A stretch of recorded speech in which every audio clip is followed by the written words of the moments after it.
कैसे हैं आप लोग।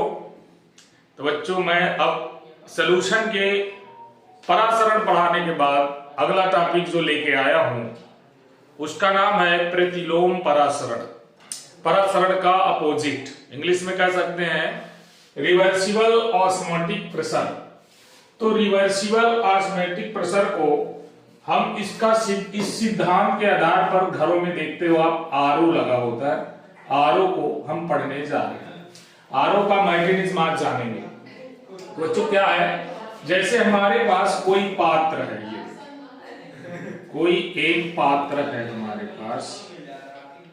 इस पात्र में हम ऑस्मोटिक प्रेशर जब डालते हैं तो आपको पता है कि इसमें बीच में अगर कोई अर्धपारगम झिल्ली लगी हुई है, ये कोई अर्धपारगम झिल्ली है और इसके एक किनारे पे हमारा शुद्ध विलायक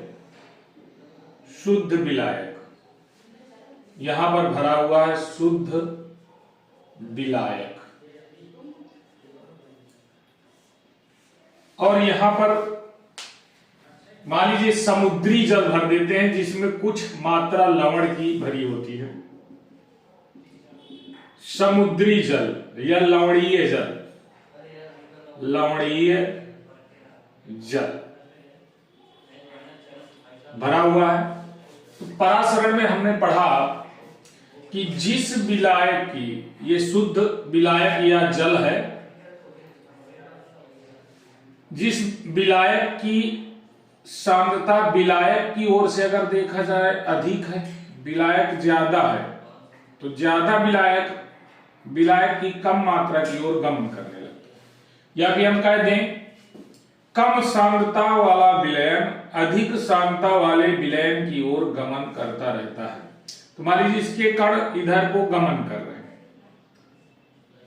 अब हम क्या करते हैं, अब इसमें एक प्रेशर वाला पंप लगा देते हैं। ऐसे प्रेशर वाला पंप लगा दिया, ये लीजिए, ये एक प्रेशराइज्ड पंप है। यहां से हमें इसमें दबाव डालना है। ये लीजिए, इस पंप के माध्यम से, प्रेशर का पंप है, यहां से हमें दाब डालना है। ये तब तक डालना है कि ये परासरण प्रोसेस रुक न जाए, तब तक डालते रहो। यानी हमारे जो कण इधर को जा रहे थे वो जाना बंद कर दें, यानी यहां पर साम्यावस्था आ जाए, ये परासरण प्रक्रिया रुक जाए। तो इस दाब को हम परासरण दाब कर देते हैं। अगर हम इससे ज्यादा हम इसको प्रेशर को, दाब को डाल दें, इतना प्रेशर डाल दें कि इधर का विलायक इधर की ओर आने लगे और यहां से फ्लो होकर के नीचे आने लगे, यानी हमारे जो विलायक के कण हैं, इधर जितने भी कण हैं सब इधर आ जाए और इनको बाहर निकाला जा सके। तो जो परासरण दाब से अधिक दाब जब लगाएंगे तभी ऐसा प्रोसेस होने वाला है। तो परासरण दाब से अधिक जो दाब हम लगाते हैं जिससे परासरण अपोजिट दिशा में होने लगे, उसे हम प्रतिलोम परासरण कह देते हैं।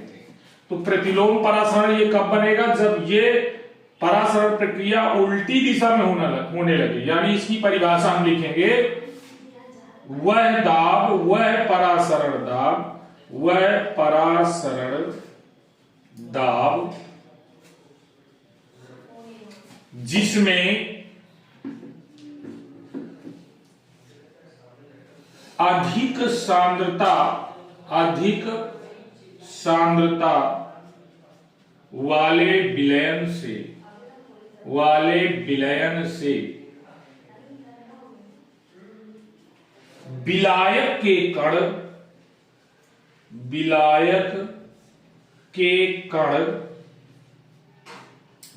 अर्धपारगम झिल्ली से होकर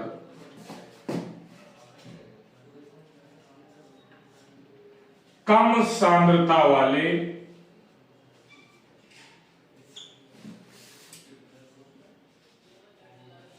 विलायक की ओर गमन करने लगे, करने लगते हैं।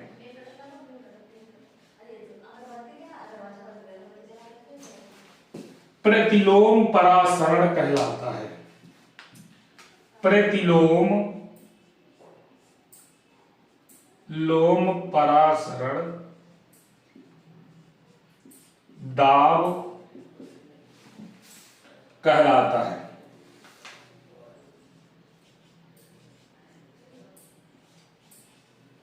तो ये थी इसकी परिभाषा, एक बार फिर से सुन लीजिए आप लोग।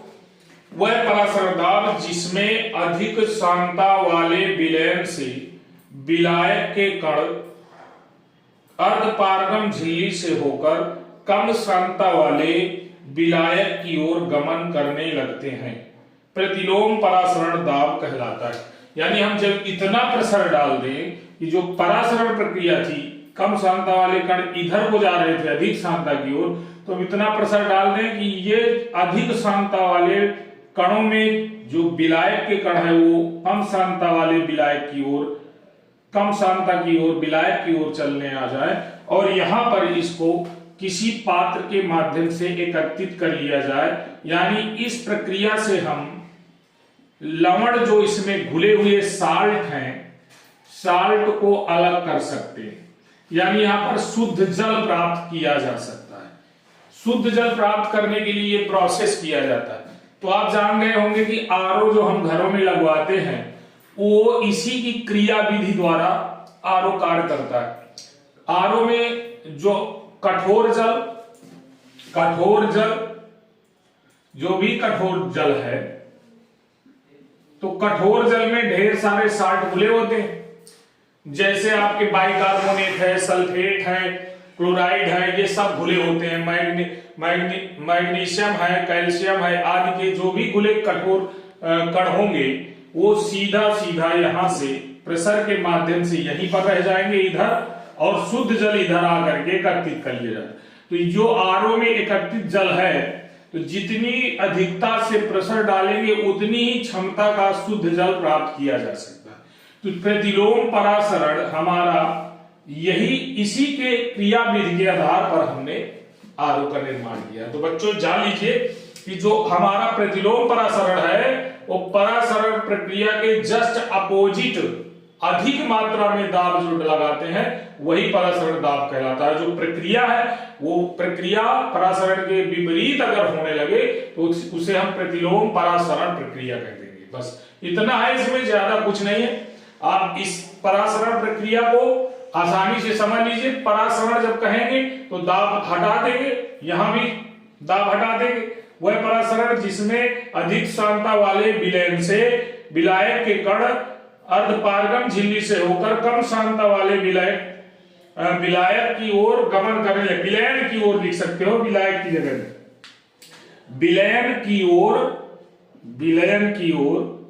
गमन करने लगते हैं, की ओर गमन करने लगते हैं, प्रतिलोम परासरण दाब कहलाता है। तो बस इतना आपको याद रखना। हाँ तो बच्चों ये था आपका प्रतिलोम परासरण। प्रतिलोम परासरण के बाद जो हमारा अगला टॉपिक है उसको हम पढ़ेंगे अपसमान अणुसंघ गुणधर्म, अब नॉर्मल कॉलिगेटिव प्रॉपर्टीज। तो ये क्या होती है आपको पहले हम समझाएं। हमने इससे पहले पढ़ा था अणुसंघ गुणधर्म। अणुसंघ गुणधर्म में हमें 4 चीजें पढ़ी थी। पहली बात तो आप समझ लीजिए, हमने जैसे पढ़ा पहले परासरण दाब, परासरण दाब। दूसरे में हमने पढ़ा आपेक्षिक वाष्प दाब अवनमन, आपेक्षिक वाष्प दाब अवनमन। तीसरा हमने पढ़ा था, याद करिए तीसरा क्या था, क्वथनांक में उन्नयन। और चौथा पढ़ा था हमने हिमांक में अवनमन। तो बच्चों ये ऐसे गुण हैं आप पढ़ चुके हैं किसी विलयन के वे गुण जो विलय के अणुओं की संख्या पर निर्भर करते हैं अणु संख्य गुण धर्म कहलाते हैं। तो बच्चों ये चारों गुण हमारे विलयन के में उपस्थित विलय के अणुओं की संख्या पर निर्भर करते हैं।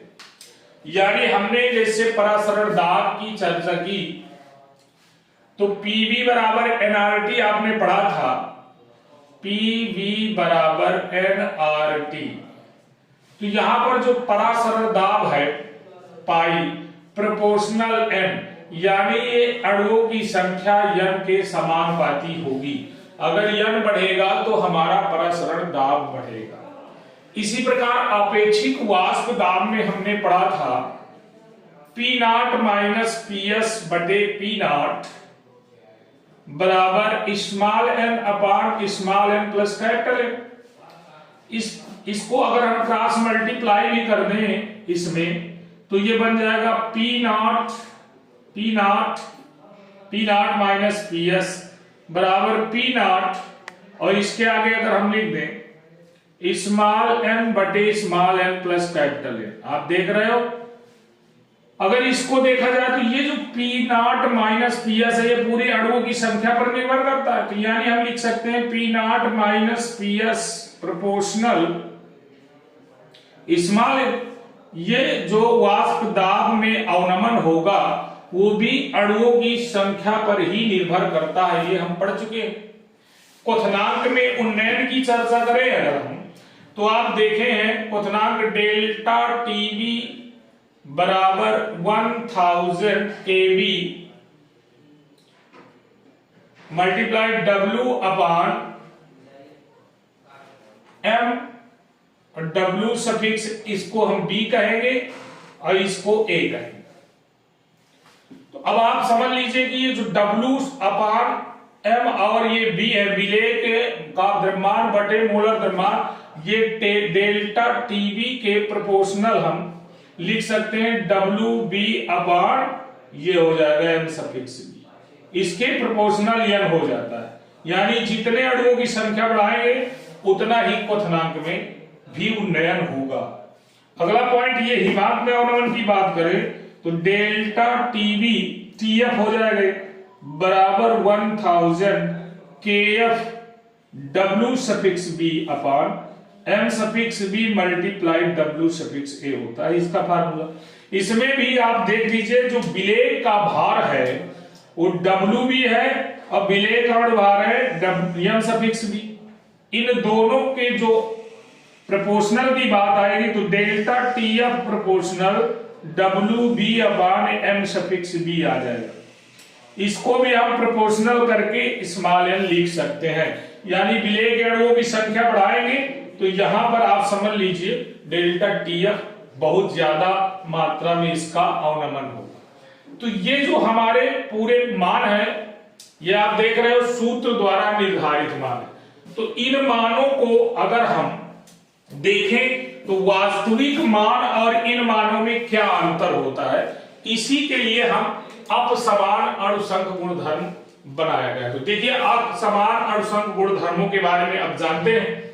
मान लीजिए ये जो हमारे गणना करने पर मोलों की संख्या के बढ़ने पर क्या होता है, समानता विलय पदार्थों को घोलने पर विलयन के अणुसंख्य गुणधर्मों का प्रायोगिक रूप से निर्धारित प्रेक्षित मान।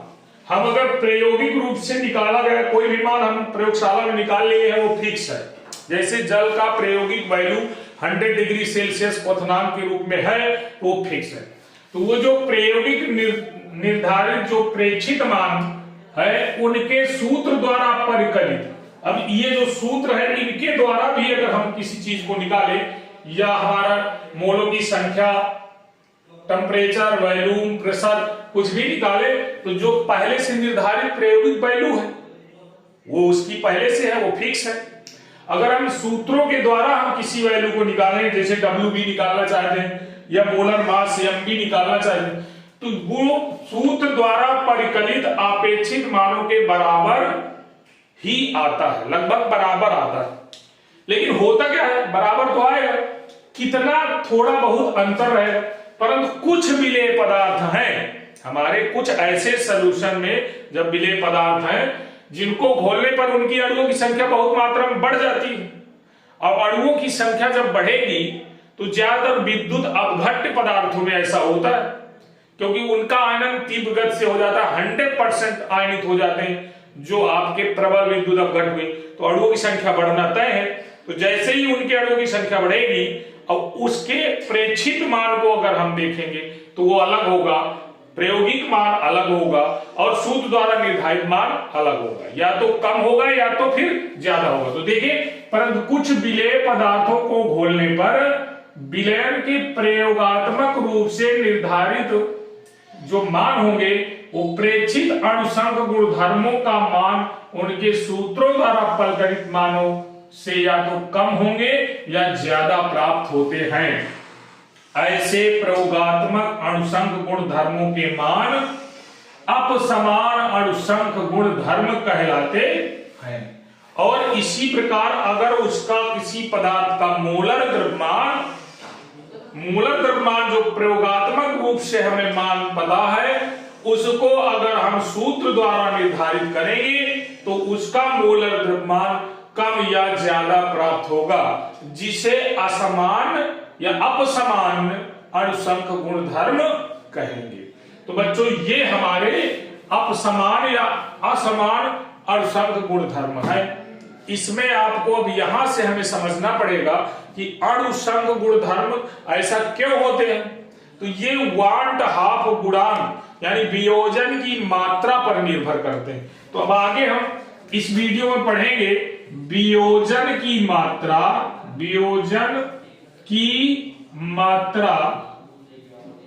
एवं अणुसंघ गुणधर्म